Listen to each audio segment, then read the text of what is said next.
মধ্যখার টাইমটুকুকে দুনিয়া বলা হয়। দুনিয়া, দুনিয়া কত ছোট, একটু চিন্তা ভাবনা করেন না। সেই দুনিয়া একদিন ছেড়ে মৃত্যুর স্বাদ আপনাকে আমাকে গ্রহণ করতেই হবে। মরণ থেকে পালাবার মতন ক্ষমতা পৃথিবীর কারো হবে?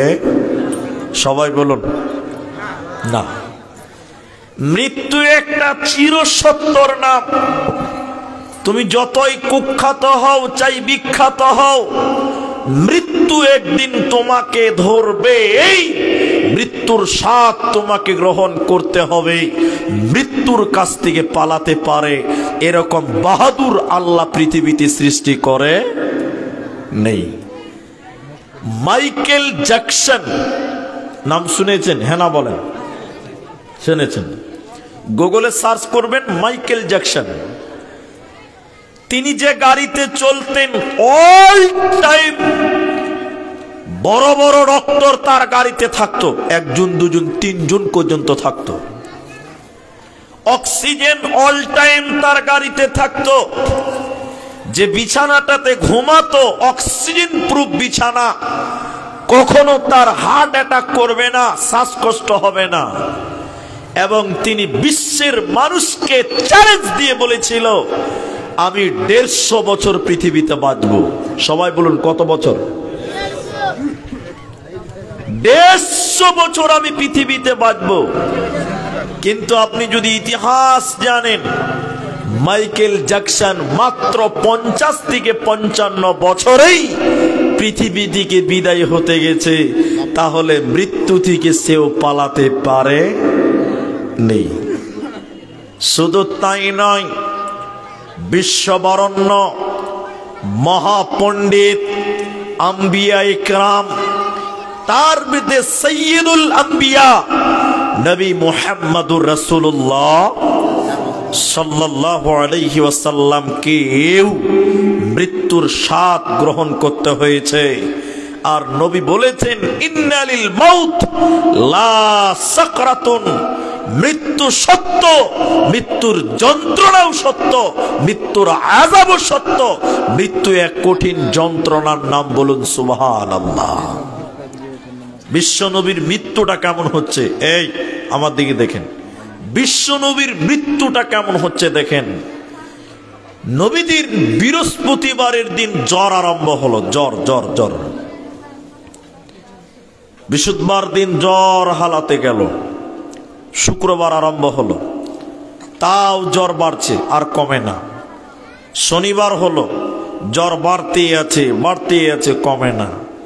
রবিবার দিন বিশ্ব নবীর শরীরে এতটাই জ্বর, জ্বরের কারণে নবীজি থরথর করে কাঁপছেন। নবীজির শরীরে যেন কোনো বল নাই। জ্বরের কারণে নবীজি কখনো অজ্ঞান হয়ে যায়, কখনো জ্ঞান হারা হয়ে যায়। রবিবার যখন রাত্রি গভীর হচ্ছে, আল্লাহর নবীর শরীরে এতটাই জ্বর, এই জ্বরের কারণে নবীজি কখনো কখনো অজ্ঞান হয়ে যায়। জ্বরের কারণে নবীজি গভীর রাত্রিতে তাহাজ্জুদের নামাজ পড়ে নিলেন, আর তিনি যেন ফজরের নামাজ পড়ে নিলেন।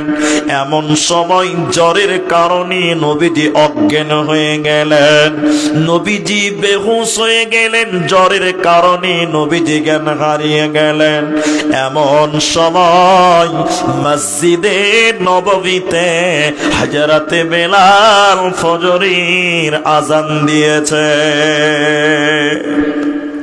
সাহাবীরা একজন একজন করে মসজিদে এলেন, মসজিদে সাহাবীরা একজন একজন করে এলেন। আর নবীজির জন্য অপেক্ষা করতে লাগলেন। নবীজি আসবেন, ইমামতি করবেন, নামাজ পড়াবেন।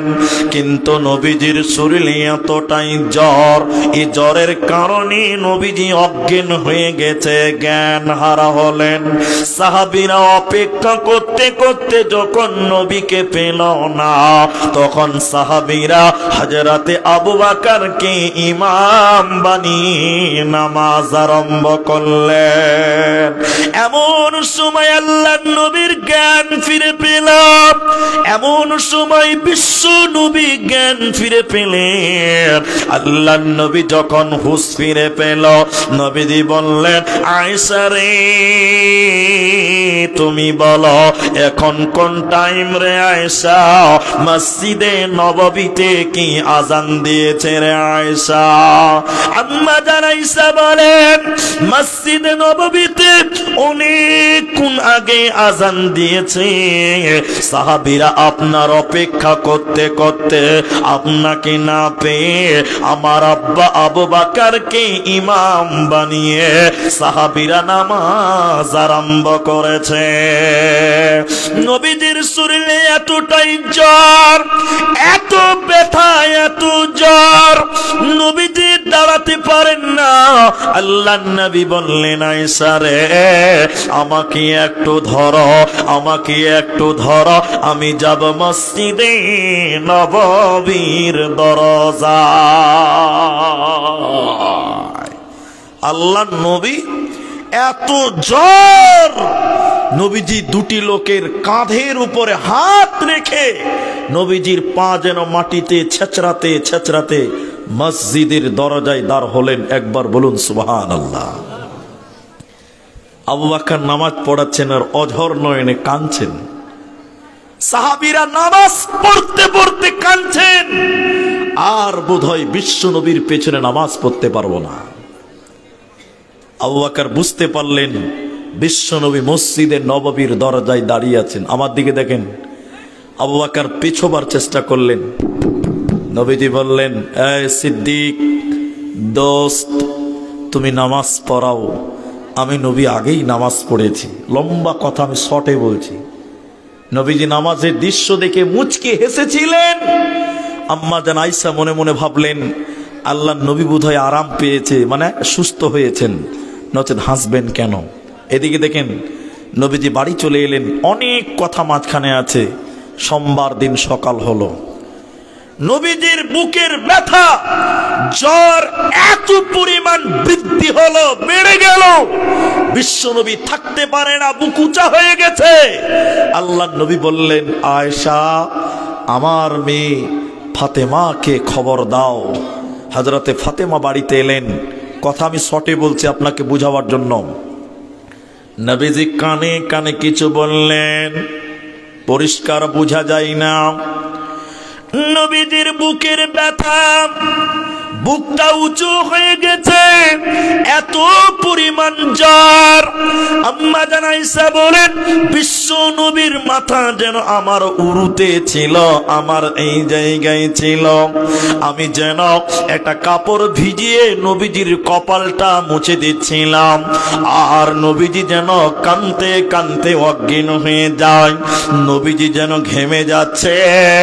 নবীজি কাঁদতে কাঁদতে বললেন, আয়েশা রে মুখে দুর্গন্ধ মনে হচ্ছে রে আয়েশা, তুমি মিসওয়াক চাবিয়ে দাও, দাঁতন চাবিয়ে দাও, আমার মুখে দুর্গন্ধ মনে হচ্ছে রে আয়েশা। আম্মা জান আয়েশা নিজের মুখে দাঁতন চাবালেন। ওই দাঁতনটা নবীজির মুখে ব্যবহার হলো। নবীজির মৌতের জ্বালা, মৃত্যুর ব্যথা, মৃত্যুর বেদনা, মৌতের জ্বালা নবীজি যেন অনুভব করতে লাগলেন। নবীজির এত শরীরে জ্বর, নবীজির বুকের ব্যথা, জ্বরের ব্যথা। নবীজি কাঁদতে কাঁদতে যখন পৃথিবীর মায়া ছেড়ে চলে যায়, দুনিয়ার মায়া ছেড়ে যখন নবী চলে যান, কাঁদতে কাঁদতে তিনি বলেছিলেন, ইন্নালিল মাউত লা সাকারাতুন, ইন্নালিল মাউত লা সাকারাতুন। হে পৃথিবীর লোকেরা, ভাইরা, মৃত্যুর ব্যথা বড় কঠিন ব্যথা, মৌতের জ্বালা বড় কঠিন জ্বালা। নবীজির মৃত্যুর যন্ত্রণা কানতে কানতে নবীজি শেষের বেলায় বললেন, উম্মত আসসালাত আসসালাত মা মালাকাত আইমানুকুম, নামাজ নামাজ আমার উম্মত নামাজ, আমার উম্মত নামাজ ছাড়বে না। বিশ্ব নবীর মতন ব্যক্তিকেও মৃত্যুর জ্বালা মতের স্বাদ গ্রহণ করতে হয়েছে। এই নামাজের কথা বলে নবীজি পৃথিবীর মায়া ছেড়ে পৃথিবী ছেড়ে বিদায় হয়ে যায়। 12 রবিউল আউয়াল সোমবারর দিনাত রাসূলুল্লাহ আমার মাঝত নাই।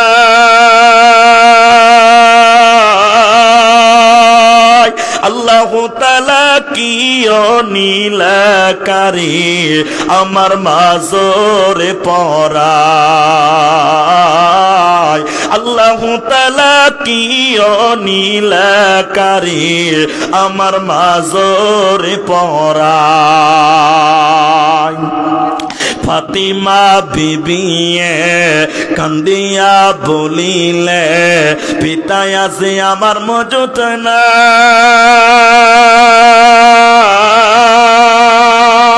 দয়ার আল্লাহ কি নীলাকারী আমার মাজরে পরায়, আল্লাহ তাআলা কি নীলাকারী আমার মাজরে পরায়। বিশ্ব নবী, তিনাকে মৃত্যুর স্বাদ গ্রহণ করতে হয়েছে, মৃত্যুর জ্বালা তিনি অনুভব করেছেন। এবার সবাই বলুন, তাহলে আমাদের মরতে হবে কি হবে না? পৃথিবীতে 100টার মধ্যে 90টা বিষয়ে ইখতিলাফ আছে। 100টার ভিতরে 90টা বিষয় কি আছে? মতবিরোধ আছে, ইখতিলাফ আছে। আজকে মৌলবীদের সঙ্গে মৌলবীদের ফতোয়া মিলে না, মিলে না। আপনি 5টা মৌলবী একটা ঘরে ভরে দেন, 2 ঘন্টা টাইম দিয়ে যে 5টা মশলা তারা একমত করে যায়, 2 ঘন্টা পর দরজা খুলবেন, কোনো মৌলবীর নাক ফাটা কোনো মৌলবীর কান ফাটা পাবেন, মিলবে না। ঠিক না? নাই হ্যাঁ না বলেন? মিলে না। পৃথিবীতে 100টার মধ্যে 90টা মাসলাতে ইখতিলাফ আছে, কিন্তু একটা বিষয়ে কারোর ইখতিলাফ নাই, সেটা হলো মরতে হবে। এটাতে ইখতিলাফ আছে? যে নামাজ পড়ে না ও হারামখোর মানে যে একদিন মরতে হবে, বলে না? দেখছি মরতে তো একদিন হবে, দেখছি তোকে কি করা যায়। তাহলে ও মানে যে একদিন মরতে, সবাই বলুন একদিন মরতে। আল্লাহ বলেন, কুল্লু নাফসিন যায়িকাতুল মাউত। কুল্লু মানে প্রত্যেক, নাফসুন মানে আত্মা, যায়িকা মানে হলো চাটা, চাখা। কুল্লু নাফসিন যায়িকাতুল মাউত, প্রতিটি নফসকে মৃত্যুকে চাটতে হবে, মৃত্যুর স্বাদ গ্রহণ করতে হবে। যেমন নবীগণের মৃত্যু হয়েছে, তোমাদেরকেও মরণের স্বাদ গ্রহণ করতে হবে, পালাবার উপায় রবে না। কারণ মৃত্যু একটা যানবাহনের নাম। মৃত্যু একটা কিসের নাম বলুন? যানবাহনের নাম। পৃথিবীতে ইয়ামাহা আছে, বুলেট আছে, রাজদীপ আছে, স্করপিও আছে, আর অনেক গাড়ি আছে, ট্রেন আছে, বাস আছে, প্লেন আছে, এগুলো হলো যানবাহন। তো মৃত্যু একটা যানবাহনের নাম, কারণ মৃত্যুর সঙ্গে পাঙ্গা লয়ে কেউ পারবে না। কেমন যানবাহন দিয়ে বলি স্যার, এদিকে দেখেন তাহলে বুঝাতে পারবো। শিকুস্তি গ্রামে 3 বন্ধুতে যুক্তি করেছে, আজিমগঞ্জ যাব। আজিমগঞ্জ চিনেন তো? ওই মুর্শিদাবাদের আজিমগঞ্জ, জিয়াগঞ্জ যাবে। তো এই গ্রামের 3টা ছেলে বলছে, কিসে যাবি রে? বলে সকাল 4:30 ইন্টারসিটি ধর, 5টার সময় ইন্টারসিটি ধর খালতিপুরে। ইন্টারসিটি ধরে আজিমগঞ্জ যাবো, বলে চ ঠিক আছে তাই হবে, আমি বুঝার জন্য বলছি। এবার বা বলছে যে 5টা লোকাল ট্রেনটা ধর, লোকাল ট্রেন মানে বুঝেন তো, সব জায়গাতে দাঁড়াবে। বলছে ঠিক আছে, আমার কথা ভালো করে বুঝেন। 2 বন্ধুতে স্টেশনে চলে গেছে টাইম মতো, ট্রেন এসেছে চেপেছে, আর একটা বন্ধু ঢিলা, ও টাইম মতো পৌঁছাতে পারে না। এরা 2 বন্ধু মনে মনে বলছে ও খ্যাপা, কোনোদিন টাইমের জ্ঞান নাই, কোনোদিন টাইম মেনটেন করতে জানে না, ও নির্বোধ গাধাই থেকে গেল। এরা 2 বন্ধু ট্রেন চাপলো, ট্রেন ছেড়ে দিলে চলে যাচ্ছে ট্রেনে। এমন সময় 3 নাম্বার ঢিলা বন্ধুটা স্টেশনে ঢুকছে, ও আর ট্রেন পাবে? সবাই বলুন পাবে? ট্রেন তো 2 স্টেশন চলে গেছে। ও যে বলছে ভাই লোকাল ট্রেনটা এসছিল, চা দোকানিকে বলছে, বলে এসছিল মানে চা, লোকাল ট্রেন এখন 3 স্টেশন চলে গেছে। বলে ওরা 2 জন এসছিল, মানে সবাই চিনে এদেরকে। বলে এসছিল মানে তোর ব্যাপারে অনেক কথাই বললো, যে তোর কোনো জ্ঞান নাই, আরো অনেক কথা বললো। ও খালি প্ল্যাটফর্মে বসে আছে। এমন সময় খবর হয়েছে NJP Howrah Vande Bharat superfast express line clear পাইনি, খালতিপুরে দাঁড়াবে। ও তখন বলছে মনে মনে নারাই তকবীর, কাজ হয়ে গেছে। ওরা সালা ফকির বহার টুকটুকি গাড়িতে যাবে, লোকাল গাড়ি, আর আমি বন্দে ভারতে যাব। বন্দে ভারত লাইন ক্লিয়ার পাইনি, দাঁড়িয়ে গেছে, টুক করে উঠে গেছে। বুঝার জন্য বলছে।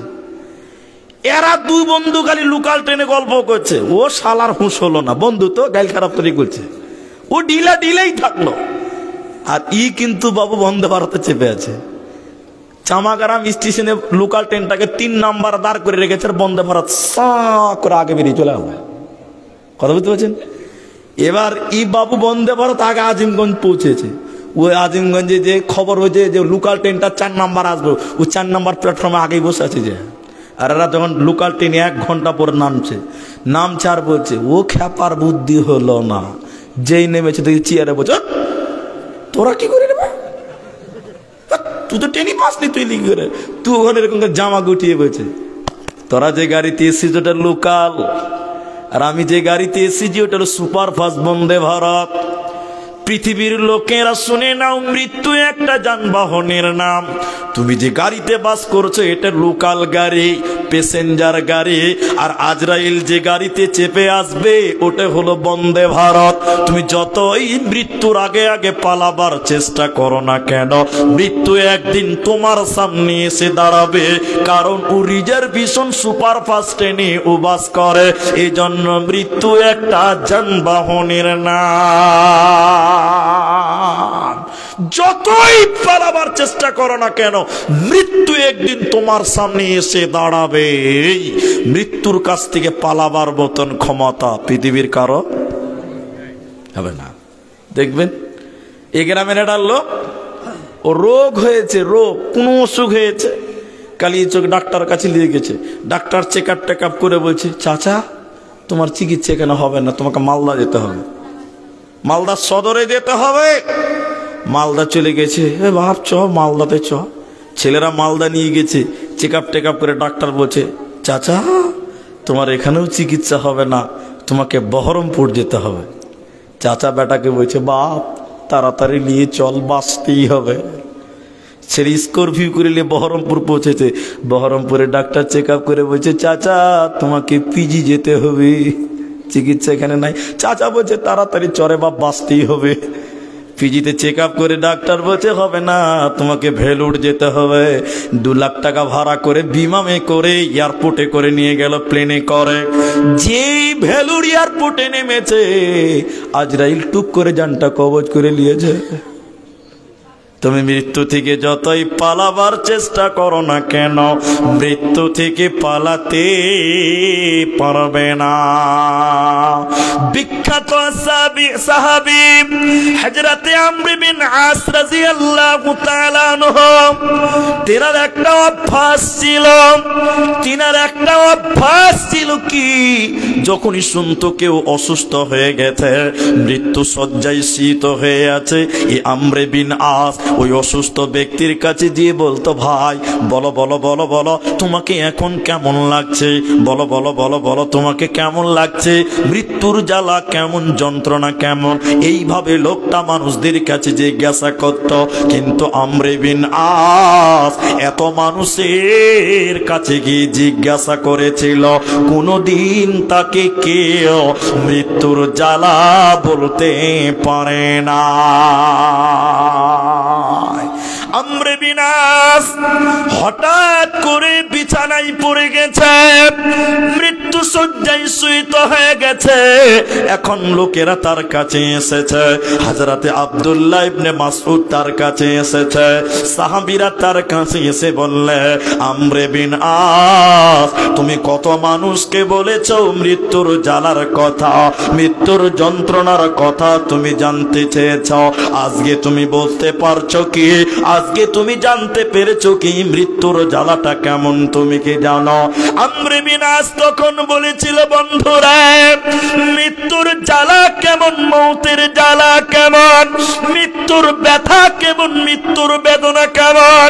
আমর বিন আস বলেন, সুইয়ের পেছনে যে ছিদ্র থাকে সুতা ভরার জন্য আমার শ্বাসনালীটা ওর চাইতেও সংকীর্ণ হয়ে গেছে।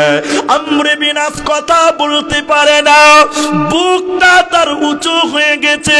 তিনি বলছেন, শুনে নাও, সুইয়ের পেছনে ছিদ্রটা কত ছোট, আমার গলার শ্বাসনালীটা তার চাইতে ছোট হয়ে গেছে, আমি শ্বাস নিতে পারি না, আমি শ্বাস বের করতেও পারি না।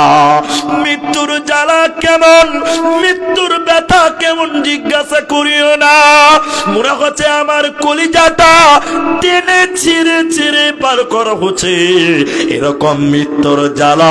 একজন সাহাবী বলছেন, শুনে নাও অতি মানুষের, নবীজি বারবার বলেছেন, শোনো মৃত্যু একটা কঠিন যন্ত্রণার নাম, মত একটা কঠিন জ্বালার নাম, অতএব সে মৃত্যুর স্বাদ প্রতিটি মানুষকে গ্রহণ করতে হবে। সুম্মা ইলাইনা তুরজাউন, এবং আল্লাহর কাছে তোদের ফিরতে হবে, আল্লাহর কাছে তোদের যেতে হবে। আল্লাহর কাছ থেকে পালাবার মতন ক্ষমতা পৃথিবীর কারো হবে না, হবে না, হবে না। মরণ কি তোর স্মরণ হলো না মুমিন ভাই, মরণ কি তোর স্মরণ হলো না? টাকা পয়সা জমিদারি পরে রবে দালান বাড়ি, আখিরাতের চিন্তা করলে না মুমিন ভাই, মরণ কি তোর স্মরণ হলো না? করলি না তুই নামাজ রোজা, হলো রে তোর পাপের বোঝা, আখিরাতের চিন্তা করলে না মুমিন ভাই, মরণ কি তোর স্মরণ হলো না? মরণ কি তোর স্মরণ হলো না মুমিন ভাই, মরণ কি তোর স্মরণ হলো না? এদিকে দেখেন, এদিকে দেখেন, আপনার দাদিকে মরতে দেখেছেন আপনি? কেউ দেখেছেন নিজের দাদিকে মরতে? দাদুকে মরতে কেউ দেখেননি আপনারা? না আপনার দিকে লোক মরে না গো? দেখেছেন তো, মরে না? এদিকে লোক মরে। এটা মুলি সাহেব জালসা করতে করতে বলছে, ভাইরা আপনারা একটু দোয়া করিয়েন তো, আমার ছেলেটা খুব অসুস্থ আছে। তাহলে একটা মেয়ে লোক বলছে, মুলবিদেরও ছেলে হয়? বলছে মুলবিদেরও ছেলে হয়? রসুলের ছেলে ছিল, বলছে মুলবিদেরও ছেলে হয়? আচ্ছা, তো আমার দিকে দেখেন, এদিকে দেখেন, আমি আপনাকে যেটা আমি বলতে চাইছি, কি নাম এটা, নামটা লিখে রাখেন, আমি নাম বলি দোয়া করবো ইনশাল্লাহ। তো আচ্ছা, 10,000 টাকা দিয়েছি, কি নাম? রবু শেখ, পুরাতন শিকস্তি থেকে। জি, 10,000 টাকা দিয়েছে। ধরেন, দোয়াটা পরেই করব, দোয়াটা পরে করছি। আচ্ছা, আপনাদের কি খুব কষ্ট হয়েছে গো? বুঝতে অসুবিধা হয়েছে? আপনারা যত তাড়াতাড়ি পালাবেন আমি তাড়াতাড়ি মাপ পাবো। আমার তো ভয় নেই ভাই, টেনশন আমার আছে, আপনাদের টেনশন। তো শোনেন, আমি যে কথা আপনাদের বলছি, মানুষ যখন মরে দেখবেন পেশাব পায়খানা হয়ে যায়, হয় না? তাও বলে না হ্যাঁ কি না, হয় না? আর দেখবেন ভিতর থেকে একটা আওয়াজ বার হয়, গড়গড় করে আওয়াজ হয়, হয় না? আমি মহব্বতপুর এই গোলাপগঞ্জ ভিতরে একটা মাদ্রাসা আছে, দেওবন্দিদের মাদ্রাসা, গত বছর জালসা দিয়ে এসেছিলাম আমি। ওই রাত্রিতে আমার দাদি মারা গেল। তার আগের দিন জালসা ছিল আমার মিরাপাড়া মাদ্রাসা দিনাজপুরে।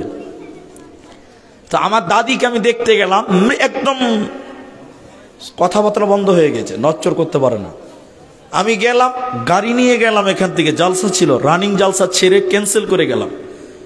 ডাকছি দাদি, আমার দাদুকে তো আমরা দেখিনি, তো দাদি বেঁচে ছিল, এই গত বছর মারা গেছে, চালা করতে পারে না, দেখতে পারে না, কিন্তু ভিতর থেকে একটা আওয়াজ বার হচ্ছে, বুকটা উঁচু হয়েছে, সব সময় একটা গড়গড় গড়গড় করে মৃত্যু ব্যক্তিদের আওয়াজ বের হয়, হয় না?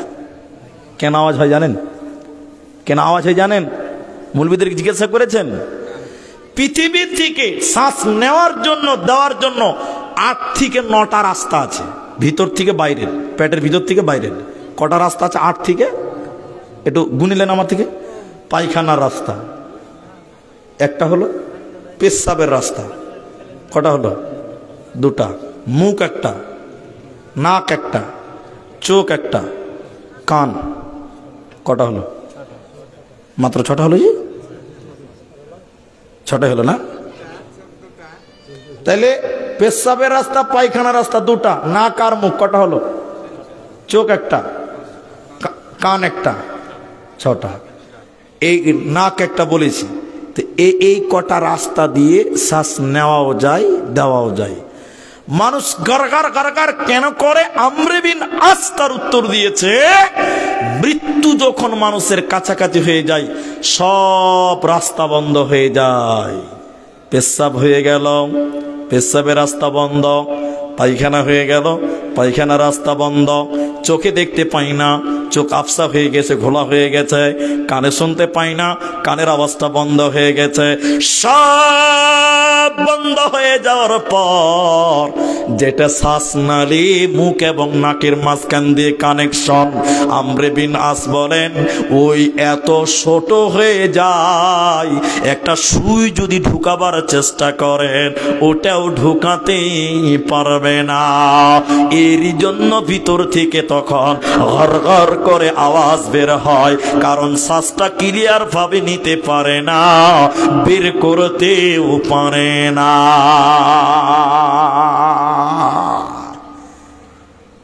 সাদ্দাদের মা নৌকাতে ভাসছে, সাদিদ এবং সাদ্দাদ 2 ভাই তারা।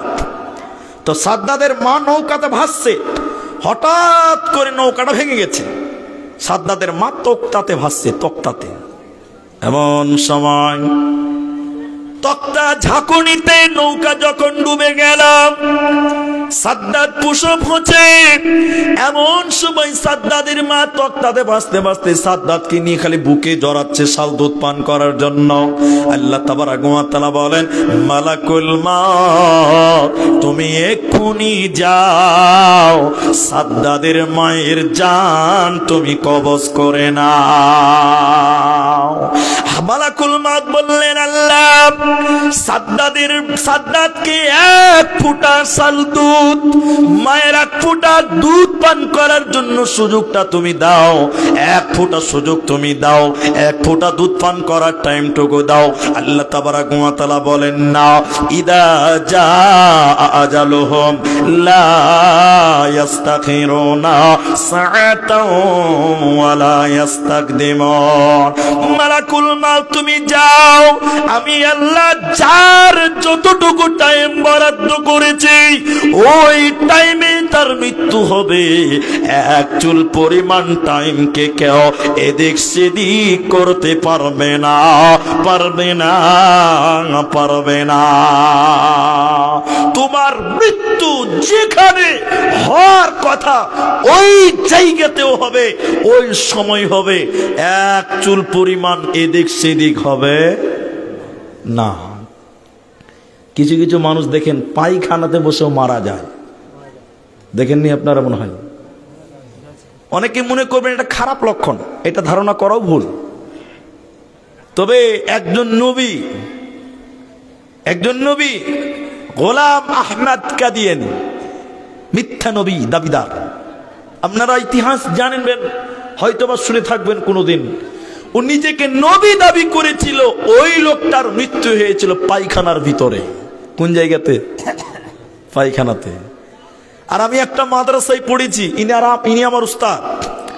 আমি আর একটা মাদ্রাসায় আমার বাল্যক একদম ছোটকাল পার করে এসেছিলাম। ওই মাদ্রাসার বাবুর্চির মৃত্যু হয়েছিল পায়খানাতে বসে বসে, দরজা ভেঙে লাশ বার করতে হয়েছিল। তাহলে কখনো বিমানে বসে থাকতে থাকতেও কারণ মওত হয়। কেউ আবার দেখবেন নামাজে পড়তে পড়তে সাজদাতে গিয়েছে আর মাথা তুলতে পারে না। অনেকে আবার পায়খানাতে বসে বসেও মওত হয়ে যায়, মারা যায়। তাহলে মৃত্যু কার কখন হবে আমরা কেউ জানে? কে বলছে জানে না? জানে, অনেক মানুষই জানে। বলি এটা কেমন করে জানে না? এটা লোককে বলছে চাচা নামাজ পড়বেন না, বলছে এখন আর টাইম হয় নাই। তার মানে কতদিন বাঁচবে নিশ্চয়ই জানে। কি বলছেন? এরা হ্যাঁ না বলে না? বাবজি দাড়ি ছাড়বেন না, বলছে দাড়ি ছাড়ার বয়স হয়নি। তাহলে বয়সটা কতদিনে হবে? তার মানে কতদিন বাঁচবে নিশ্চয়ই ফেরেস্তার সঙ্গে আর ভালোই যোগাযোগ আছে। ঠিক বলছি না? হ্যাঁ না বলেন? এরা যে কোন ডিজাইনের মাল আল্লাহ জানে। তাহলে কার কখন মৃত্যু হবে আমরা কেউ জানি? এখন কয়েকটা প্রশ্ন করব, উত্তর দেন। আগে মত নাগা হায়াত? এখানে তৃণমূল বিজেপি আছে নাকি ভাই? আগে মত নাগা হায়াত? যার যেটা মনে হয় সেটা বলেন না যে আগে মত, ওইটা একটা মত। আর কে মত বলবে দেখি? মত, এটা মত। আচ্ছা এটা হলো। আগে ডিম না আগে মুরগি? মুরগি কোনটা হবে? মুরগি। ডিম না হলে মুরগি হয়ে যাবে? কি হবে? আবার কাছে মুরগি। এখনই পার্টি চেঞ্জ হয়ে গেছে। এরা তো সাংঘাতিক লোক, মুহূর্তে পার্টি চেঞ্জ করে দিয়েছে এরা। আচ্ছা বলুন, আগে রাত না আগে দিন?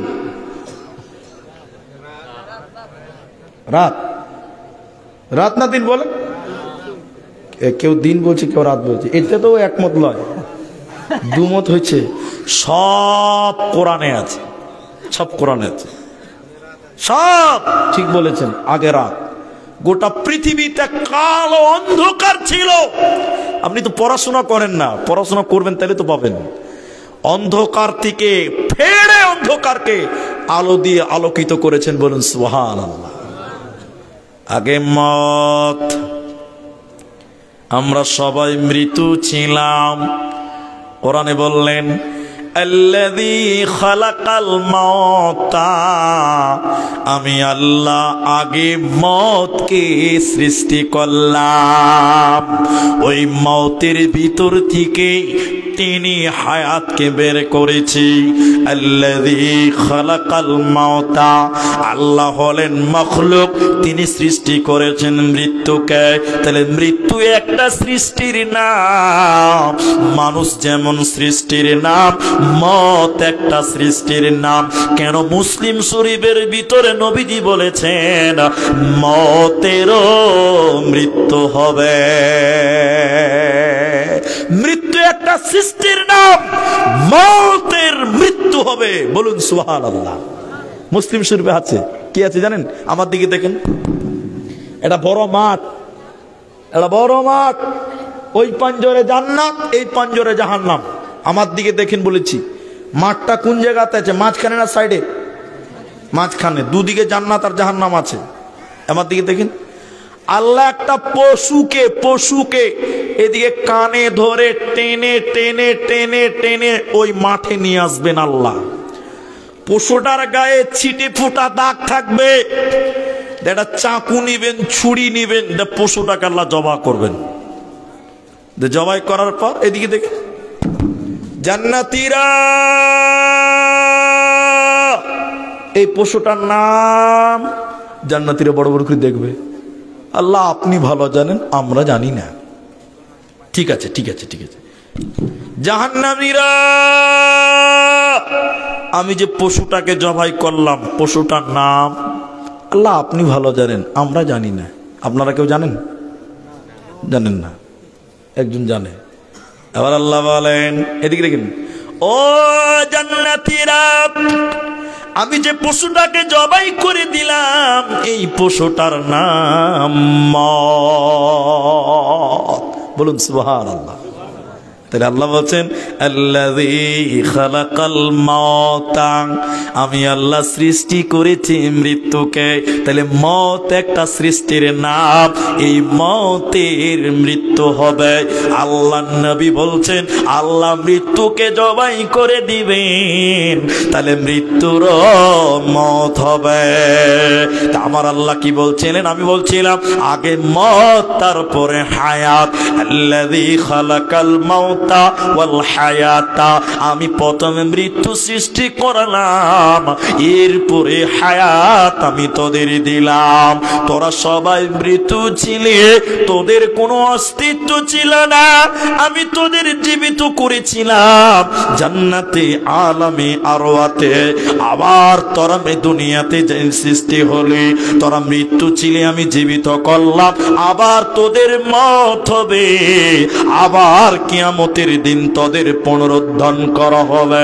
তাহলে মৃত্যু দুইবার, জীবিত দুইবার। মানুষ একটা কথা ভুল বলে, কি বলবো তো, তোকে দেখছি বে মরতে একদিন হবেই। মরতে একদিন কেন হবে? মৃত্যু একবার নয়, মৃত্যু দুবার। মৃত্যু কবার? কোরআনে আরেক জায়গাতে আছে সূরা বাকারাতে, ওটার বললাম না। তাহলে আল্লাহ মৃত্যু সৃষ্টি করলেন আগে কেন? পরক্ষণে আল্লাহ বলেন লিয়াবলুয়াকুম আইয়ুকুম আহসানু আমালা, কে দুনিয়াতে কতটা ভালো কাজ করে, আমলের জগতে কে পারদর্শী হয়, উত্তম আমল কে কত বেশি করে। এর কারণে আমি আল্লাহ তোদের মৃত্যু ছিলি তোরা জীবিত করেছি, আবার তোদের মৃত্যু দিব, আবার তোদের জীবিত করব, এরই নাম মানব। তাহলে বুঝতে পারলাম মৃত্যু একটা সৃষ্টির নাম। আল্লাহ আগে মওত বানিয়েছেন, এরপরে হায়াত। ভাই এখন যে কথাটা বলবো তার আগে আমি একটু কথা বলে নিতে হবে। আপনাদের আগের বক্তা অনেক কালেকশন করে দিয়েছে আপনাদেরকে, আপনারা খুব খুশি, খুব খুশি। আর একটা বক্তা জাহান্নাম চলে যাবে নাকি? তাই তো, 12টা বেজে যাক, অসুবিধা নাই, কালেকশন হলেই চলবে। একটা বক্তা নিতে হবে, এরকম করতে গেলে বক্তা কটা নিতে হবে? একটা নিতে হবে। ওই জালসা করবে, ওই আদায় করবে। 12টা, 12:15, 11:30 স্টেজে দিবেন, তো বলবো কখন? আর 12টার পরে কার ঘুম আসবে, কার কত রকম সমস্যা। এখন আমি যে কথাটা বলছি ভাই, এই কথাটা শুনেন, তার আগে কেউ আর উঠিয়েন না। আপনারা আছেন তো ইনশাল্লাহ? একবার ইনশাল্লাহ বলেন। ইহুদি, ইহুদি, ইহুদিরা ভালো না খারাপ? খারাপ। ইহুদির মতন বেঈমান বিশ্ব নবীকে বলছেন, আমার দিকে দেখেন, কোরআনে পড়বো, সূরা জুমাতা একটা পড়বো। ও নবী মুহাম্মদ, আমরা হলাম আল্লাহর বন্ধু, তুমি মুসলিম, তুমি নবী হলে আল্লাহর শত্রু। বলুন নাউজুবিল্লাহ। কথা বুঝতে পারেননি মনে হয়। একটু আমার দিকে তাকান ভাই, এবার তাকবীর দেন তো, নারায়ে তাকবীর। আপনারা আমার দিকে তাকান, কথা আপনারা যেটা জিজ্ঞাসা করে বলেন। এখন আমি এই নতুন শিকুস্তি জলসাতে এলাম, আমার নামে থানাতে 13টা মামলা আছে। কটা মামলা আছে? পুলিশ হন্য হয়ে খুঁজে বেড়াচ্ছে আমাকে, পেপারে ছেপেছে, যাকে পেলে বটি বটি করে কাটো, যে ওর খবর দিবে তাকে 5 লাখ দিব। এখন আপনারা কিন্তু এই খবর জানেন না, আমাকে কিন্তু পুলিশ প্রচুর খুঁজছে। আমি জালসাতে এসে ডায়লগ ঝাড়তে লেগেছি, কালিয়াচকের বড় বাবু আমার বন্ধু হলো, আর আমাকে খুঁজে বেড়াচ্ছে। আমি মানুষকে কি বলছি? কালিয়াচকের থানার বড় বাবু, বৈষ্ণবনগর থানার বড় বাবু আমার দোস্ত, ও যদি জানে যাবে এই গ্রামে, এক্ষুনি আমাকে আদর করতে চলে আসবে। মৌলানা সাহেব জানে যে ঘটনাটা আসলে কি, ও তখন আমার কানে কানে বলছে বন্ধু হলো, ডেকে দিবে একবার। তখন আমার জান এরকম থরথর করে কেঁপে গেছে। ই আবার কোন ঝামেলা রে বাবা, আমি তো লোককে টুপি পরিয়ে খাচ্ছিলাম, ই আবার কোন ফেঁকাটা লাগাতে? ও খালি বলেছে ডেকে দিব, তখনই আমার কইলজা ধরাত করে উঠবে, উঠবে কি উঠবে না? এরা বলে না কথা। কোরআন ইহুদির মতন বেঈমান বিশ্ব নবীকে বললেন, কুল ইয়া আইয়ুহাল্লাযীনা হাদু ইন জাআনতুম আন্নাকুম আউলিয়া। সূরা বাকারাতে, সূরা জুমাতে আল্লাহ বলেন, ইহুদিরা বলছেন, ও নবী মুহাম্মদ, আমরা হলাম আল্লাহর বন্ধু আর তুমি নবী হলে আল্লাহর শত্রু। কথা না বুঝতে পারলেন? এবার আল্লাহ নবী বলছেন, তাই নাকি? বলে হ্যাঁ। তো নবী বলছেন, আল্লাহ যদি তোমাদের দোস্ত হয় তাহলে আল্লাহকে একবার বলে দিই যে আল্লাহ তুমি তোমার কাছে এদেরকে তুলে নিলাও, বলে মরণ দিয়ে দাও। নবী খালি বলেছে, ঠিক আছে ইহুদি, তোমরা বলছো আল্লাহ তোমাদের দোস্ত, তাহলে আমি একবার আল্লাহকে টেলিফোন করে দিই। টেলিফোনটা কি? মৌত। মৌত কি নাম? তাহলে একবার মৌতটা ডেকে দিই যে আল্লাহ এদেরকে মৃত্যু দিয়ে তোমার কাছ থেকে তুলে নাও। কিন্তু বলুন বেঈমান এরা মরতে চাইবে? এরা বলে না, ওয়ালা ইয়াতামান্নাউনাহু আবাদা, ওরা কোনোদিন সেটা চাইবে না, ওরা কোনোদিন মৃত্যু চাইবে না, কারণ তারা যে পাপ করেছে এজন্য তারা মৃত্যুকে ভয় করে। আর মুসলমান মৃত্যুকে কোনোদিন ভয় করে না, করে না, করে না। এই জন্য ইমাম তিরমিজি দুটি কথা বলেছেন, বাড়িতে যদি যুবতী বেটি থাকে, সাবালিকা ভাতিজি থাকে, বোন থাকে, তাড়াতাড়ি বিয়ে দিয়ে দাও, এটা একটা আদেশ। দ্বিতীয় নম্বর নবী বলেন, মাইয়াত মারা গেছে তাড়াতাড়ি জানাজা দিয়ে দাও, কেন লোকটা যদি ভালো হয় জান্নাতের তার আরাম আয়েশে কবর পেয়ে যাবে, অতএব তুমি তাড়াতাড়ি দাফন করে দাও, ওকে জান্নাতের সেন পাবে, জান্নাতের আরাম আয়েশ কবরে পাবে, ওই জায়গা থেকে তুমি তাকে বঞ্চিত করো না। আর মুমিনেরা মৃত্যুকে ভয় করে না, কিন্তু বেঈমানেরা মৃত্যুকে ভয় করে, ওরা মৃত্যুকে মেনে নিতে পারে না। গোলাম মুর্তজার নাম শুনেছেন আপনারা? আমি একটা আজকে মেলাতে গেছিলাম, মেলা ওই বই মেলাতে, আস্তে আস্তে একটা বই মেলা হচ্ছে সুজাপুরে, ওখানে আমি ঢুকেছিলাম। খানে আমাদের লাইব্রেরিগুলো পরিচিত, যেখানে যেছি বলছি হুজুর একটা সেলফি তুলবো, সেলফি। এই যুগ খুব সাংঘাতিক হয় রে ভাই, যেখানে যেছি বলছি সেলফি তুলবো। তো মুখ ঢেকে ঘুরলাম, চলে এলাম, তাও দু তিনজনকে সেলফি দিয়ে এলাম। আমি যেটা কথা বলছি, গোলাম মুর্তজার নাম শুনেছেন তো? ওনাকে প্রশ্ন করা হলো যে বদরের যুদ্ধে মুসলমান 313, তাই তো, আর কাফেরেরা 1000। এই আমার কথা ঠিক আছে তো? 313 আর 1000 এর পরিমাপটা কেমন দাঁড়াবে? ভাতের সঙ্গে চাটনি। কথা কি বুঝতে পারলেন? একটু হেনা বলেন।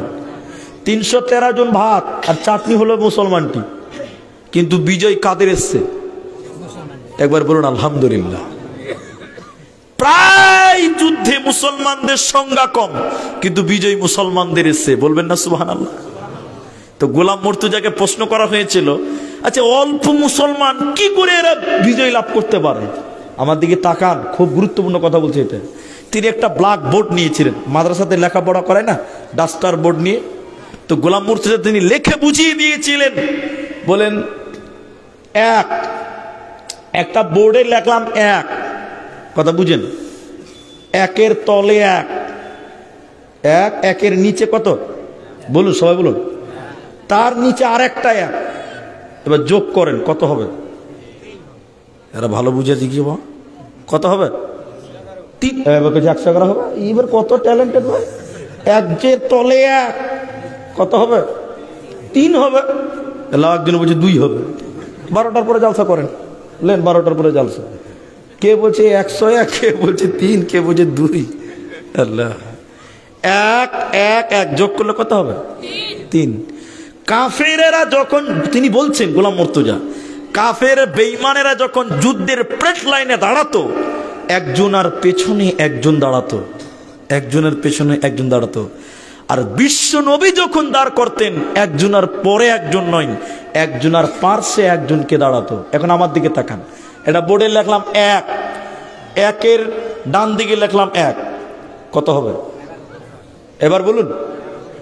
তার ডান দিকে লিখলাম 1, কত হবে? 100। আরেকটা 1 দিলাম, 1111। মুসলমান 4 জন, 1100। এরা কথা বলে না।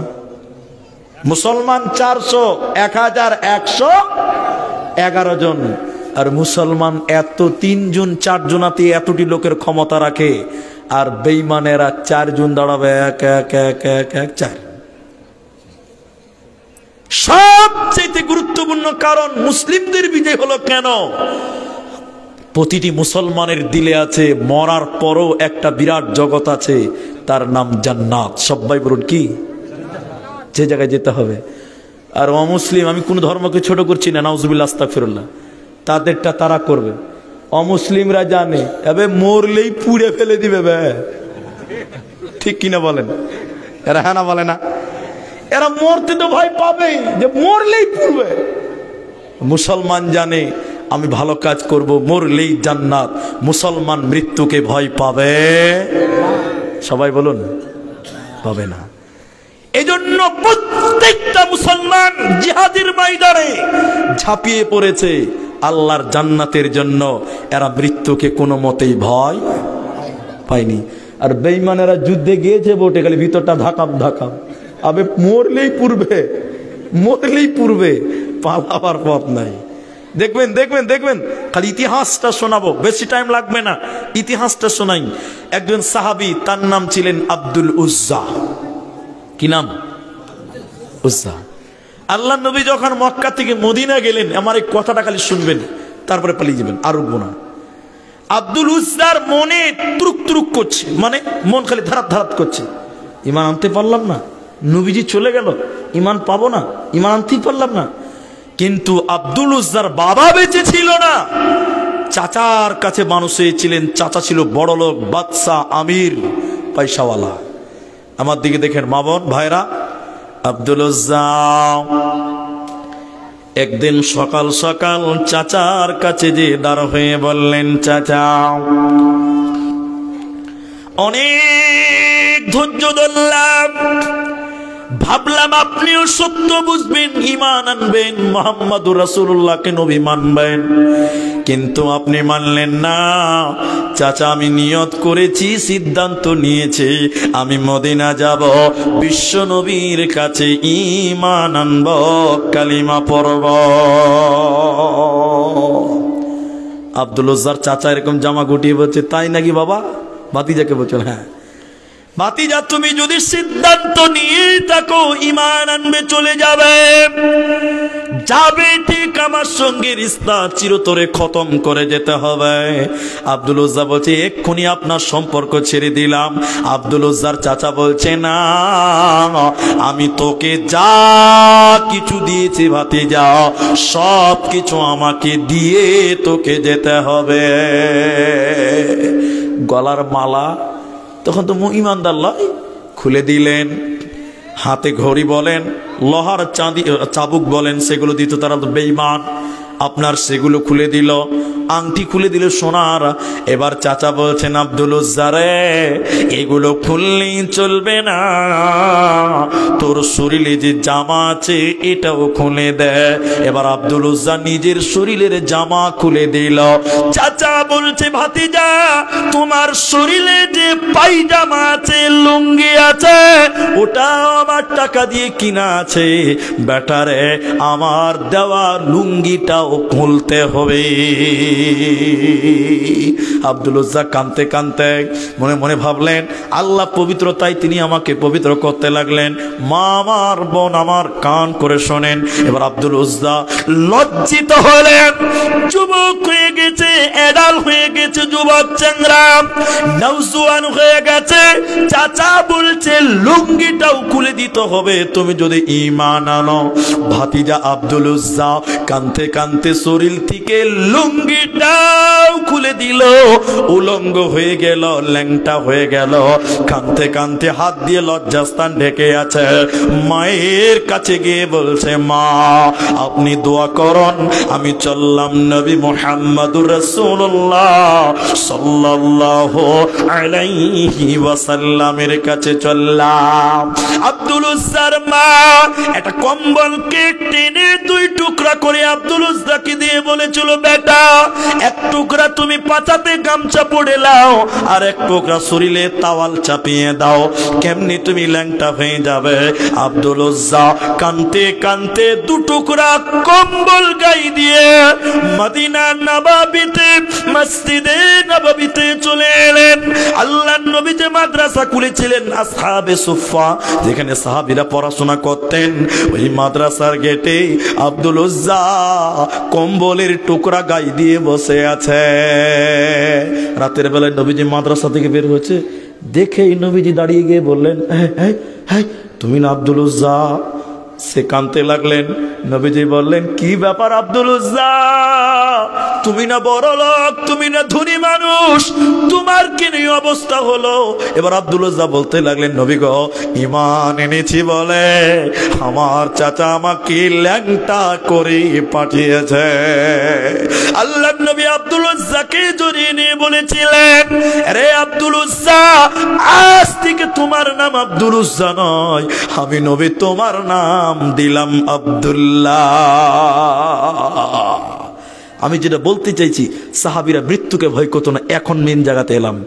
আব্দুল্লাহ কি নাম দিলেন? আব্দুল্লাহ। আপনাদের এই মসজিদ আছে না, এরকম মসজিদে আব্দুল্লাহ আছে না, আব্দুল উজ্জা আছে। কেউ যদি খাবার দেয় খায়, না তো খেতে পায় না। বড় লোক ছিল, গরিব হয়ে গেছে ইমানের জন্য, বলুন সুবহানাল্লাহ। হঠাৎ করে মুতার প্রান্তে যুদ্ধের ডঙ্কা বেজে গেছে। নবীজি এলান করলেন, যার কাছে যা আছে দান এনে জমা করো, যুদ্ধে যেতে হবে। আব্দুল উজ্জা গরিব মানুষ, একটা কম্বলের টুকরা পড়ে আছে, সবাই দান করলেন। আব্দুল উজ্জা একবার দাঁড়াচ্ছে, বসছে, বসছে, দাঁড়াচ্ছে। ওর মন চাইছে দান করব, কিন্তু কিচ্ছু নাই, গরিব হয়ে গেছে। অনেকক্ষণ পর আমার দিকে দেখবেন ভাই, আব্দুল উজ্জা রসুলের সামনে এসে এরকম দাঁড়িয়ে দাঁড়ালেন। আল্লাহ নবী এরকম করলেন, এই তুমি এখানে কেন? মানে জানেন, এখানে দান চাওয়া হয়েছে, তুমি কেন এসেছ? তোমার তো কোনো টাকা নাই, তুমি কি দিবে? আব্দুল উজ্জা এদিকে দেখেন, কষ্ট নিলেন না। তিনি বললেন, হুজুর অনেকে অনেক কিছু দান করলেন, আমার দিল চাই আমিও কিছু দান করব, কিন্তু নবী আমার কাছে কিচ্ছু নাই, আমার কাছে কিছুই নেই, কি দান করব নবী আমার? কিন্তু আমার কাছে একটা জিনিস এখনো আছে, ওটা ইসলামের জন্য, দ্বীনের জন্য আমি দিতে চাই। নবীজি বললেন, কি দিতে চাও তুমি বলো? আব্দুল্লাহ বললেন, আল্লাহর নবী গো, এখনো বেঁচে আছি ইসলামের জন্য, আমি আমার জানখানা দিতে চাই জিহাদের জন্য, আপনি আমার নাম লিখে দেন, আমি জিহাদের ময়দানে আমি আমার জীবন দিয়ে ইসলামকে টিকিয়ে রাখব, আমি আমার জীবন দিয়ে ইসলামকে টিকিয়ে রাখব, আমি আমার জীবন খানা ইসলামের জন্য দান করে দিলাম। সুবহানাল্লাহ বলবেন না? আল্লাহ নবীকে বলছেন, আপনি আমার নাম লিখুন, আমি যুদ্ধ করব, যুদ্ধের জন্য আপনি আমার নাম নির্বাচন করুন। এদিকে দেখেন ভাইজান, যেটি মানুষ আছেন ভাই, আধা ঘন্টা টাইম বসেন, আধা ঘন্টা টাইম বসেন না, পালিয়ে যাবেন সবাই। শোনেন, আল্লাহ নবী যুদ্ধের নাম লিখলেন। আমি যেটা বলছি এটা মেন জায়গায় চলে এসেছি। মৃত্যুকে সাহাবীরা ভয় পায়নি। আব্দুল উজ্জার নাম লিখলেন, যুদ্ধে চলে যাচ্ছেন। এদিকে দেখেন, এদিকে যুদ্ধে চলে যাচ্ছেন, আল্লাহ নবী প্রত্যেকটা যুদ্ধের যোদ্ধাদের এরকম এরকম শরীরে এরকম হাত বোলাচ্ছেন আর দোয়া করছেন, যাও দিনের জন্য বেরিয়ে যাও। আল্লাহ নবী আব্দুল উজ্জা মানে আব্দুল্লাহর শরীরে হাত রেখে যুদ্ধে পাঠাচ্ছেন, দোয়া করছেন, আল্লাহ আমি বিশ্ব নবী দোয়া করে দিলাম আব্দুল্লাহর রক্ত বেঈমানদের জন্য আমি নবীজি হারাম করে দিলাম। আব্দুল্লাহ চিৎকার করে দাঁড়িয়ে গিয়ে বললেন, কেমন দোয়া? আমি তো যুদ্ধের জন্য ইসলামের জন্য জীবনটা বিলিয়ে দিতে চাই, আমি তো শহীদ হতে চাই, আপনি উল্টো দোয়া করছেন কেন? নবীজি বললেন, আব্দুল্লাহ রে, ইসলামের জন্য তুমি যা ত্যাগ স্বীকার করেছ, তুমি যদি ঘরে জ্বরেও মারা যাও আল্লাহ তোমাকে শহীদের মর্যাদা দিবে। বলুন সুবহানাল্লাহ। বেঈমানেরা আব্দুল্লাহকে মারতে পারে নাই, বলুন আলহামদুলিল্লাহ। কিন্তু হঠাৎ করে আব্দুল্লাহ শরীরে জ্বর, হঠাৎ করে আব্দুল্লাহ শরীরে জ্বর, মানে বিশ্বনবীর দোয়া কবুল হয়ে গেছে। বলবেন না সুবহানাল্লাহ? নবীজি বললেন, তুমি যদি যুদ্ধে নয় জ্বরেও তুমি মারা যাও আল্লাহ তোমাকে শহীদের মর্যাদা দিবে। এ দেখেন জ্বর হয়ে গেছে, বলুন সুবহানাল্লাহ। জ্বরে আক্রান্ত, এই কালো জ্বরের কারণে আব্দুল উজ্জা উর্ফে আব্দুল্লাহ তিনি এই জ্বরের কারণে মারা গেলেন। মারা গেলেন, বলুন ইন্না লিল্লাহ, মারা গেলেন। আল্লাহর নবী এত দুঃখ পেয়েছিলেন আব্দুল্লাহর মৃত্যুতে, রাতের বেলায় জানাজা স্বয়ং বিশ্ব নবী তার জানাজার ইমামতি করলেন। আর গ্রাম বাংলার মানুষ মশাল বুঝেন, মশাল যেটাতে আগুন ধরিয়ে জোনাক করা হয়, আগে কারেন্ট ছিল না, আল্লাহ নবী একটা মশাল বানালেন, নিজে জানাজার ইমামতি করলেন, আগুন ধরিয়ে দিলেন একটা ন্যাকড়াতে, এটা বাসের মাথায় আগুন ধরিয়ে দিই। হযরতে বেলালকে বললেন, বেলাল আব্দুল্লাহকে কবর দেওয়া হবে, অন্ধকার রাত, তুমি আগুন দিয়ে আলা দেখাবে, আমার সাহাবীরা আব্দুল্লাহর জন্য মাটি দিবে, কবরে মাটি দিবে। হযরতে বেলাল আগুন দেখাচ্ছে, সাহাবীরা জানাজার পর কবর দেওয়ার জন্য কবরের দিকে যাচ্ছে। হযরতে বেলাল বলেন, কবরের ভিতর থেকে আওয়াজ বের হচ্ছে, কে যেন বলছে, তোমরা তোমাদের ভাই আব্দুল্লাহকে কষ্ট দিয়ে কবরে আনিও না। হযরতে বেলাল বলেন, আশ্চর্য হয়ে গেলাম, কবরের ভিতর থেকে কি করে আওয়াজ হয়? আমি বেলাল কিংবা আব্দুল্লাহ ইবনে মাসউদ আমরা দুইজনেই হয়তোবা একজনা মতন পরে দৌড়তে দৌড়তে কবরে গেলাম, কবরের সামনে গেলাম, যে দেখলাম কবরে নেমেছে কে, কবরে লাশ ধরবে কে, লাশ ধরার জন্য নেমেছে কে, তিনি হলেন নবী মুহাম্মদুর রাসূলুল্লাহ, বলুন সাল্লাল্লাহু আলাইহি ওয়াসাল্লাম। বিশ্ব নবী কবরে নেমেছে আব্দুল্লাহর লাশকে গ্রহণ করার জন্য। নবীজি বললেন, তোমরা তোমাদের ভাই আব্দুল্লাহকে কষ্ট দিয়ে কবরে নামায়ো না, দুঃখ দিয়ে নামায়ো না। সাহাবীরা জানাজার পর কবরের ভিতরে নবীজি আছেন, লাশটা নবীজির হাতে দিলেন, নবীজি লাশটা কবরে রাখলেন। এবার নবীজি দাঁড়িয়ে দাঁড়িয়ে বলতে লাগলেন, আল্লাহ আজ সন্ধ্যা পর্যন্ত আমি আব্দুল উজ্জা আব্দুল্লাহর প্রতি রাজি ছিলাম, আল্লাহ তুমি আব্দুল্লাহর প্রতি রাজি হয়ে যাও, আল্লাহ তুমি আব্দুল্লাহর প্রতি রাজি হয়ে যাও। সাহাবীরা বলেছিলেন, আরে আব্দুল্লাহ তোমার কপাল কত ভালো, তোমার নসিব কত ভালো, তোমার জন্য স্বয়ং বিশ্ব নবী দোয়া করে দিল, তুমি না কত ভাগ্যবান। তাই সাহাবীরা ইসলামের জন্য জীবনকে বিলিয়ে দেওয়ার জন্য যুদ্ধের ময়দানে নাম লিখিয়েছেন। মুসলমান বীর যারা, ওরা মৃত্যুকে ভয় পায় না, আর যারা ভীত, যারা বেঈমান, ওরা মৃত্যুকে ভয় পায় কেন? তারা জানে যে তারা কি পাপ করেছে, মরলে আল্লাহ তাদের শাস্তি দিবে। এই জন্য বেঈমানেরা মৃত্যুকে ভয় পায়, আর মুমিনেরা মৃত্যুকে ভয় পাবে না, করে না, করবে না। তোমরা ভুলে গেছো বীর শহীদের নাম, তারা জান্নাতের ফুল বাগেতে তারা জান্নাতের খুশবাগেতে অতিথি ভ্রাম্যমান, রাহে লিল্লাহ করছে তারা জীবন কুরবান, রাহে লিল্লাহ করছে তারা জীবন কুরবান। তোমরা ভুলে গেছো বীর শহীদের নাম। পানি এগুলো কি খাওয়ার পানি? গ্লাস কই ভাই? আপনারা উঠিয়েন না, 1.5 ঘন্টা মতো অল্প টাইম বাকি আছে। তো আপনারা একটা একটা করে যদি উঠেন তো লাস্টে মাঠ খালি হয়ে যাবে।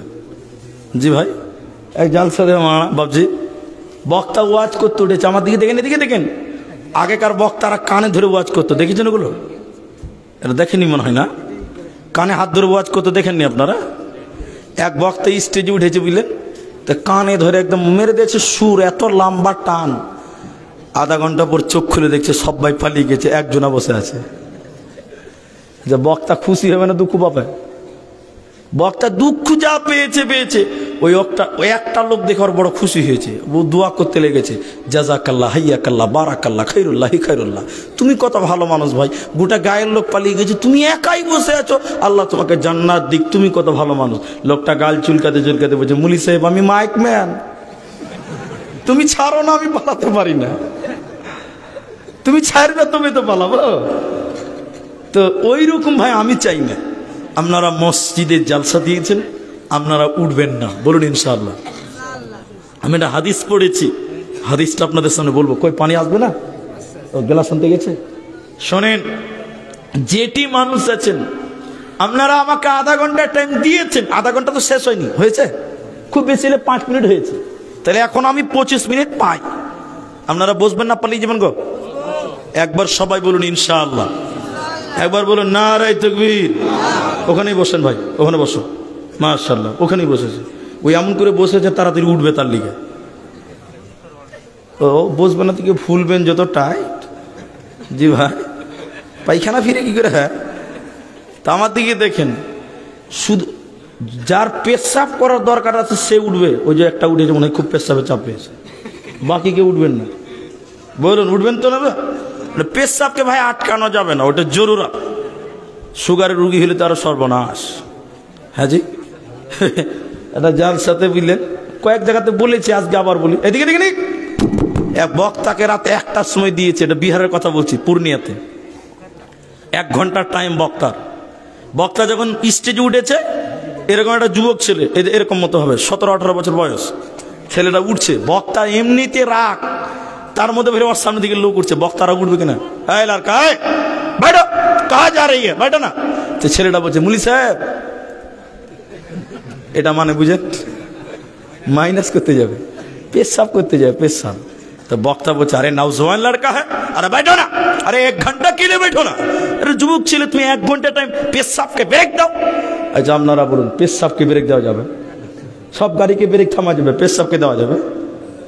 বক্তা যখন জোরে বসতে বলেছে, কোন রকম করে চেপে চেপে বসে গেছে ভাই। বক্তা 1 ঘন্টা ওয়াজ করার পর ওকে বলছে, আই লড়কা চলিয়ে চলিয়ে মাইনাস করने के लिए চলো। ও ঠাট বাংলাতে বলছে, মুলি সাহেব আর উঠা লাভ আছে? যে কেন? বলে যা করার এখানেই করে দিয়েছি। তো পেশাবকে ভাই আটকানো যাবে না, সব কিছুকে আটকানো যাবে। আগে জিজ্ঞাসা করে, এটা কলের পানি না কিনা পানি?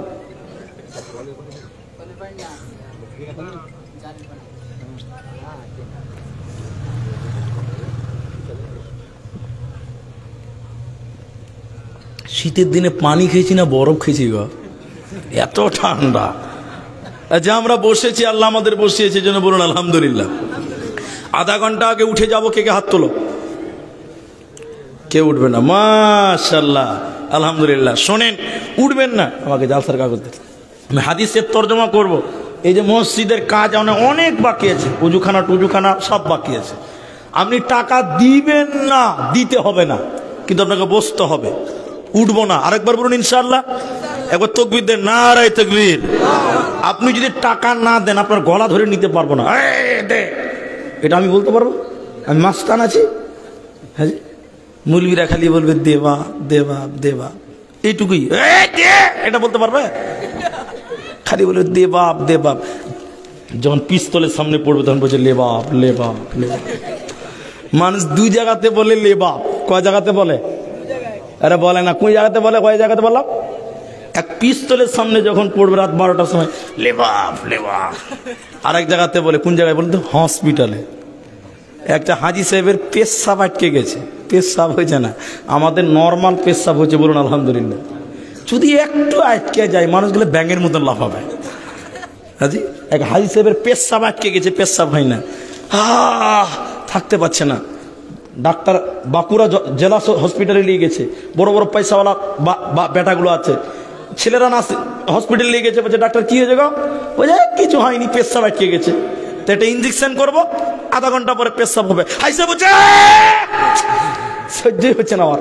তখন ছেলেরা বলছে স্যার এর চেয়ে কুইক, এর চেয়ে কিছু নেই? বলে আছে, 5,000 টাকা লাগবে, খালি একটা ইঞ্জেকশন করবো, এক্ষুনি পেশাব হবে, তাড়াতাড়ি করেন।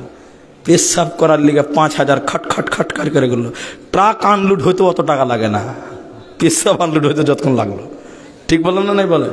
তাহলে আমাদের পেশাব নর্মাল হয়েছে, এই জন্য বলুন আলহামদুলিল্লাহ। তো মানুষ দুই জায়গাতে বলে লে বাপ লে বাপ লে বাপ, এক হসপিটালে বা এক ডাকাতের সামনে বলে, আর মুলবিরা খালি বলবে দাও দেও বাপ। কলার ধরে তো বলতে পারবে না জি ভাই। হাদিস শোনেন, চলিয়েন না, উঠাউঠি বন্ধ, একদম স্টপ। আল্লাহ নবী বলছেন খাসলাতাম মিন উম্মতি মালি মালি মালি মালি মালি মাল, আমার উম্মতের অভ্যাস হলো মাল মাল মাল মাল মাল মাল মাল মাল মাল। কিন্তু যতই বলেন মাল মাল, সব মাল কিন্তু নিজের নয়, 3টে নিজের মাল। সবাই বলুন কটা? একটু বলুন সবাই। 3টে। এটা বললো না উঠবে এখনই, আমি খুব খেয়াল রাখি, বুঝলেন, খুব খেয়াল রাখেন। এদিকে দেখেন, এদিকে দেখেন, মানুষের মাল 3টা। সবাই বলুন কটা? 3টা। তুমি যেটা খাচ্ছ এটা তোমার মাল। আমার দিকে দেখে আর বলেন, নষ্ট করিয়েন না পরিবেশটা। আপনি একটা আপেল খেয়ে নিয়েছেন, 300 টাকা হাজিরা করেন, 10 টাকা খেয়ে নিলেন, কত থাকবে? 200। এই যে 10 টাকা খেয়ে নিলেন, এই 10 টাকা ছেলে মেয়ে বহু বেটি নাতি পোতা এরা কেউ পাবে? পাবে? যেটা খেয়েছেন ওটা পায়খানা হবে, কি হবে? আর বাপের পায়খানা ছেলে মেয়েরা কেউ ভাগ করবে? এই বাপের পায়খানা 3 ভাগ করবে? কে করবে? কে ভাগ করবে গো? তাহলে যেটা খেয়েছো ওটা পায়খানা হবে, ওটা কেউ ভাগ করবে? ওটা তোমার, ওটা বিশ্ব নবী বলছেন ওটা তোমার, পৃথিবীর কেউ পাবে না। 2, এদিকে দিকে দিকে, তুমি একটা পাঞ্জাবি কিনেছো, জুব্বা, এদিকে দেখেন, সৌদি থেকে জুব্বা নিয়েছি, 1000 টাকা দাম। এই 1000 টাকা আমার ছেলে মেয়ে বহু বেটি নাতি পোতা কেউ পাবে? এরা বলে না কথা, পাবে? এটা ছিঁড়ে যাবে, পচে যাবে, একদম শেষ। একটা কিপটার গল্প শোনায় 1 মিনিট লাগবে, বিরক্ত হবেন না তো? এটা কিপটা, কিপটা মানে ওর মতন কিপটা দুনিয়াতে নেই। একটা পাঞ্জাবি কিনেছিল 500 টাকা দাম। সবাই বলুন কত? 5 বছর কিনেছিল। ক বছর? 5 বছর। এদিকে নিচে জায়গায় জায়গায় ফোঁটা হয়ে গেছে, কিপটা তো 5 বছর পর ছিঁড়ে গেছে জায়গা জায়গা। তখন বলছে 500 টাকার মাল ফেলে দিব। কিপটা তখন কেটে কুইটা মাঝখানে সিলাই করে জামার বুতম লাগিয়ে দিয়েছে, ফুল হাতা জামা করে নিয়েছে। কি বানিয়েছে? 3 বছর ব্যবহার করলো, তাহলে কতদিন হলো? 5 3 কত হয়েছে? কিনেছে ক টাকা দেয়? 500। এই জামাটাও জায়গা জায়গা জায়গায় জায়গা ছিঁড়ে গেছে। এই কিপটাই এমনই কিপটা, কি করবে? ওই জামাকে কেটে গেঞ্জি বানিয়েছে। 2 বছর ব্যবহার করেছে, তাহলে কতদিন হলো ভাই? কিনেছে ক টাকা দেয় মনে করেন? 500। গেঞ্জিও জায়গা জায়গা জানলার মতন ফুটকি হাওয়া ঢুকছে, মানে এয়ার কন্ডিশন মার্কা গেঞ্জি হয়ে গেছে। এই গেঞ্জিকে কেটে মুখ মুছার রুমাল বানিয়েছে। 1 বছর ব্যবহার করেছে, কতদিন হলো? কিনেছে ক টাকা দেয়? এই গেঞ্জিও ভাই জায়গা জায়গা ছিঁড়ে গেছে। আর কিছু করা যাবে? যাবে না? কে কইছে যাবে না? যাবে। গ্রাম বাংলার লোক এই রুমাল যখন ছিঁড়ে গেছে কিনা, এই রুমালকে কেটে কুইটা নামাজ পড়ার টুপি বানিয়ে দিয়েছে। কি বানিয়েছে? 1 বছর ব্যবহার করেছে, কতদিন হলো তাহলে বলেন এবার? শুক্রবার দিন ওকে স্ত্রীকে বলছে টুপিটা সাফ করো, তো টুপিটা সাফ করো, নামাজ পড়তে যাবো। ওর স্ত্রী ছিল ভুলে গেছে, খানিক আজান শুনে তাড়াতাড়ি সাফ করেছে, আর পরিষ্কার হয়ে সাফ শুকাবে। আর ওই লোকটা এসে বলছে দাও টুপি দাও। লোকটাও খুব হ্যান্ডে ভাই, তা বলছে কিছু মনে করি না যে ভুলে গেছি, টুপি দাও। ভিজা টুপিকে গরম আগুনের আঘাতে সেকতে গেছে, শুকাবে। বুঝতে পারছেন কিনা? ভিজা টুপি কিপটা মাল, 12 বছরের মাল, এরকম করে আগুনে রাখাতে শিখতে শিখতে আল্লাহর কারিজমা টুক করে হাত থেকে পড়ে গেছে একদম। কোথায় গেছে?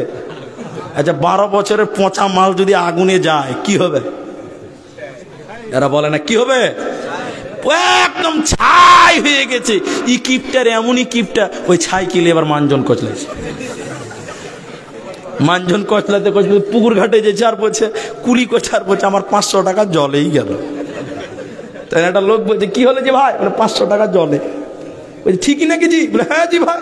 তখন পুষ মাসের ঠান্ডাতে লেংটি সেটা পুকুরে যে 500 টাকা খুঁজছে এরকম করে করে। আচ্ছা বলুন আর পাবে? নবীজি বললেন না, তুমি যেটা খেয়েছো ওটা পায়খানা হবে, পায়খানা ছেলে মেয়ে কেউ ভাগ করবে না, তাহলে ওটা তোমার। 2 নম্বর, তুমি যেটা পড়লে এটা ছিঁড়ে যাবে, পচে যাবে, গলে যাবে, পানি হবে, ছাই হবে, এইটাও পৃথিবীর কেউ পাবে না। 3 নম্বর শোনেন, তুমি যেটা দান করলে এটাই তোমার মাল, বাকি তোমার মাল নয়, তোমার ওয়ারিসের মাল। ভাই এদিকে আমাদের দেখেন, 3টা বাড়ি আছে, 3 বিঘা জমি আছে, মরে যাবেন, ওইগুলো তিলে তিলে ভাগ করে নেবে, ওগুলো আপনার কাজে লাগবে না। কিন্তু আপনি যেটা খেয়েছিলেন ওইটা ভাগ করতে পারবে, যেটা পড়েছিল ওটা ভাগ করতে পারবে না। তুমি যেটা দান করেছো এটাও ছেলে মেয়েরা ভাগ করতে পারবে না। আপনার ছেলেরা বলবে আল্লাহ আমার বাপ জালসাতে 10 টাকা দিয়েছিল, নেকিগুলো ভাগ করে দাও, বলবে? করবে না। তাহলে তুমি যেটা দান করলে এটাই তোমার, বাকি কিছুই নয়। এদিকে দেখেন শেষ কথা এটাই হলো, তাহলে আপনি যা কামাই করেছেন ভাইজান, এই কামাইয়ের ভিতরে যেটা দান করলেন এটা আপনার। এই দানের নেকি ছেলে মেয়েরা কেউ ভাগ করতে পারবে না। বাড়ি বানিয়েছেন, মরে গেলে ভাগ হয়ে যাবে। জমি কিনেছেন, ভাগ হয়ে যাবে। ব্যবসা করেন, ব্যবসা ভাগ হবে। কিন্তু 10 টাকা দান করলেন, এই 10 টাকার নেকি কেউ নিতে পারবে না, ওটা আপনারই থাকবে। বলুন সুবহানাল্লাহ। তাই আজকের এই জালসাতে আমি আধা ঘন্টা টাইম চেয়েছিলাম, 15 মিনিট মাইনাস হয়ে গেছে, রয়েছে মাত্র 15 মিনিট। এইখানে যেটি মানুষ আছেন আপনারা উঠবেন না। একজন মানুষ শুধু বলেন যে মুলি সাহেব আমার ছেলে মেয়ের জন্য বাড়ি করেছি, গাড়ি করেছি, জমি করেছি, জায়গা করেছি, নিজের জন্য কিচ্ছু করতে পারিনি। নিজের জন্য আজকের এই মসজিদটার জন্য আপনার জন্য জমা করবেন, কিয়ামতের দিন আল্লাহ আপনাকে বদলা দিবে। একজন মানুষ শুধু বলবেন, এই সবার কাছে চাই না, একজন মানুষ প্রথম নাম্বার লাভবাহিক বলতে পারবেন শিকুস্তি গ্রাম, নতুন শিকুস্তি গ্রাম, এই মসজিদটার জন্য আমি আমার আমল নামায় জমা করলাম 5,000 টাকা দিবেন। এইরকম একজন মানুষ আপনাদের কাছ থেকে চাই। একজন মানুষ 5,000 টাকার দাবি করলাম। যদি কেউ পারেন 1 মিনিটের মধ্যে হাত তুলেন, আমি তার সঙ্গে মুসাফা করব এবং তার জন্য দোয়া করব। একজন মানুষ শুধু 5,000 টাকা দেবেন। আল্লাহর এই মাটি থেকে, এই জায়গা থেকে আল্লাহর কোনো বান্দা একজন যদি বলেন ভাই আব্দুর রহমান আমি 5,000 টাকা আমার জন্য জমা করলাম, এই জমানো আমাল টাকা দিয়ে যেন আমি জান্নাত যেতে পারি, এই উদ্দেশ্যে এখন পারলে এখন দেন, পরে পারলে পরে দেন। নিজের জন্য যদি না পারেন তাহলে আপনি আপনার মা বাপের জন্য যেমন করে হোক 5,000 টাকা একজন মানুষ দিবেন। এখন নাই পরে দিবেন, শুধু নামটা বলবেন। একজন মানুষ 5,000 টাকা দিবেন। এই গ্রামের আশপাশ থেকে যারা এসছেন একটা লোক নগদ বাকি মিলে দিবেন, 5,000 টাকা দেবেন। একটা লোকও কেউ নাই ভাই, একজন। এই মসজিদের জালসাতে মসজিদের যেমন খরচ আছে, এই জালসার একটা অনেক বড় খরচ হয়েছে বা অনেক বড় বিল বাকি আছে। প্যান্ডেল, মাইক, অনেক খরচ থাকে, এগুলো একটা খরচ আছে। তাই আমি 5,000 টাকা আল্লাহর ঘর মসজিদের জন্য, আপনাদের দিকে আল্লাহর ঘর তাকিয়ে আছে, এই ঘরের জন্য 5,000 টাকা আবেদন করলাম। পারবেন না কেউ? তাইলে ভাই একজন কেউ নাই, কি করবেন? বাড়ি করেছেন, আপনার কোনো কাজে লাগবে না, জমি জায়গা কোনো কাজে লাগবে না। যেটা দান করবেন এটা আপনার কাজে লাগবে। মৃত্যুর পর কিয়ামতের দিন আল্লাহ আপনার ডান হাতে আমলনামা দেবে। এই নেকিটা আপনি পাবেন যে টাকাটা আপনি মসজিদের জন্য দিলেন। ভাই ব্যবসায়িক, কৃষক, যে কোনো মাস্টার, যে কোনো ডাক্তার, আর পুরাতন শিকুস্তি থেকে একটা 10,000 টাকা কি ছিল, রবু নামে দিয়ে গেছেন। আমি ওটা দোয়া করবো, ওয়াদা করেছি, তার জন্য দোয়া করব। কিন্তু ভাই 5,000 টাকা দেনেওয়ালা কি তাহলে একটা লোক কেউ পাওয়া যাবে? এটা আল্লাহু আকবার। বড় হতাশ যে এই গ্রাম চাষি গ্রাম, এসব এলাকাতে চাষবাস হয়, মানুষের আল্লাহ দিলে জমি জায়গাতে ফসলও ভালো হয়, অনেক আয় উন্নতি হয়। আপনাদের কাছ থেকে 5,000 টাকা মসজিদের দান মনে করেছিলাম যে এটা আল্লাহর ঘর, আপনি আল্লাহকে দিলে আল্লাহ কোনোদিন বান্দাকে ঠকাবে না। আল্লাহ নবী বললেন, মান বানা লিল্লাহি মসজিদান বানাল্লাহু লাহু বাইতান ফিল জান্নাহ, যে মসজিদ বানাই আল্লাহ তার জন্য জান্নাতে ঘর বানাই। একটা লোকের কাছে আবেদন করলাম, যাক বোধহয় আমার আবেদন রাখার মতন মানুষ এখানে কেউ নাই, যদি না পারেন তাহলে 1,000 টাকা দিবেন। 1,000 টাকা আল্লাহর কাছে যেতে হবে কিয়ামতের দিন এই 1,000 টাকার বদলা নেওয়ার জন্য। 1,000 টাকা দেনেওয়ালা একটা মানুষ এই ময়দান থেকে হাত তুলবেন যে আমার আবদারটা শুধু রাখেন যে ভাই আব্দুর রহমান, আমি 1,000 টাকা দিলাম, আপনি একটু দোয়া করেন, আমি আপনার জন্য দোয়া করে মুসাফা করেন। উঠতে পারবেন না? 1,000 টাকা দিবেন, আপনি খালি একটু মুসাফা করেন, বাস আমার মনটা বড় হবে যে আপনি আমাকে ভালোবেসেছেন, আপনি আমাকে ভালোবেসে এসেছেন। আলহামদুলিল্লাহ। একদম দেখেন কি নাম আপনার বলেন? নুরুল ইসলাম। আলহামদুলিল্লাহ, মোহাম্মদ নুরুল ইসলাম। 1,000 টাকা লিখতে হবে না, নগদই তো দিচ্ছে, তো আবার লেখা কি আছে? আরেকটা কে ছিল ভাই হাত তুলেছিলেন, একটু আসেন। 1,000 টাকা করে 5টা লোক আপনাদের আমাকে দেন, আমাকে দেন। মাশাআল্লাহ। কি নাম ভাইজান? পিন্টু। পিন্টু শেখ 1,000 টাকা। যাবেন না, আমি দোয়া করব, দোয়া নিয়ে যাবেন, খালি হাতে বাড়ি যেতে নেই। 2 জন হলো। স্টেজে কে ছিল 1,000 টাকা? আপনি মুস্তাফা করেন, আপনি এর আগে দান করেছেন? আচ্ছা ঠিক আছে, জাযাকাল্লাহ। 3 জন হয়েছে। কি নাম আপনার? হানিফ শেখ 3 নাম্বার। 4 নাম্বার এটা কি নাম? শেখ আব্দুল।